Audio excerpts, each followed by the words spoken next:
2026 ഫെബ്രുവരി മാസം 23 മുതൽ 28 വരെ കൂടിയ മലങ്കര ഓർത്തഡോക്സ് സുറിയാനി സഭയുടെ സുന്നഹദോസും 2026 ഏപ്രിൽ മാസം 15 കൂടിയ സഭാ മാനേജിംഗ് കമ്മിറ്റിയും ഒക്കെ കൂടി സഭയ്ക്ക് പുതിയ 4 മെത്രാപ്പൊലീത്തമാരെ തെരഞ്ഞെടുക്കുവാൻ തീരുമാനിച്ചു. വളരെ നല്ല കാര്യം. സഭ കൂടുതലായി വളരട്ടെ.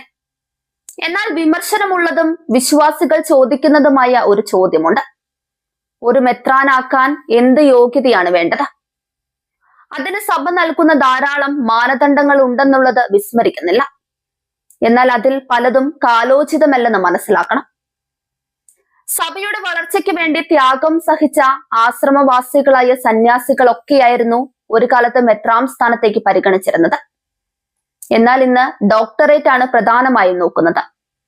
അതിനൊരു മാറ്റം ഉണ്ടാകേണ്ടിയിരിക്കുന്നു. മെത്രാൻ സ്ഥാനാർത്ഥിയോ അല്ലെങ്കിൽ അവരുടെ അനുയായികളോ മാനേജിംഗ് കമ്മിറ്റി അംഗങ്ങളെയോ അസോസിയേഷൻ അംഗങ്ങളെയോ വോട്ടിനായി സമീപിക്കുമ്പോൾ അവരോട് ചോദിക്കുവാൻ കഴിയണം, നിങ്ങൾ സഭയ്ക്ക് വേണ്ടി എന്താണ് ചെയ്തിട്ടുള്ളതെന്ന്. അല്ലാതെ ഡോക്ടറേറ്റ് മാത്രം കണ്ട് വോട്ട് കൊടുത്താൽ അത് സഭയ്ക്കൊരു തീരാ നഷ്ടമായിരിക്കുമെന്ന് ചരിത്രം നമ്മെ പഠിപ്പിക്കുന്നു. ഈ ഒരു കാര്യം സ്ക്രീനിംഗ് കമ്മിറ്റിയും ഉചിതമായി പരിഗണിച്ചാൽ മാത്രമേ സഭയുടെ വളർച്ചയെ ആഗ്രഹിക്കുന്ന മെത്രാച്ചന്മാർ സഭയിൽ ഉണ്ടാവുകയുള്ളൂ. അതുപോലെ സാധാരണയായി അസോസിയേഷൻ മീറ്റിംഗിന്റെ കൺവീനർ അസോസിയേഷൻ സെക്രട്ടറി ആയിരിക്കും. മറ്റു സ്ഥാനികൾ വളരെ ഉത്തരവാദിത്തപ്പെട്ട സ്ഥാനങ്ങളിൽ കൃത്യനിർവഹണം നടത്തി അസോസിയേഷൻ വിജയിപ്പിക്കേണ്ടവരാണ്. ചരിത്രഭൂമിയായ മുളന്തുരുത്തിയിൽ നടക്കുന്ന അസോസിയേഷൻ മീറ്റിംഗ് ചിട്ടയോടെ നടക്കേണ്ടത് സഭയുടെ അഭിമാന പ്രശ്നമാണ്. അതുപോലെ വിദേശത്തുള്ള അസോസിയേഷൻ പ്രതിനിധികൾക്ക് വോട്ട് ചെയ്യാനുള്ള അവസരമുണ്ടാകണം. മുളന്തുരുത്തിയിൽ എല്ലാവർക്കും വരാൻ കഴിയില്ല.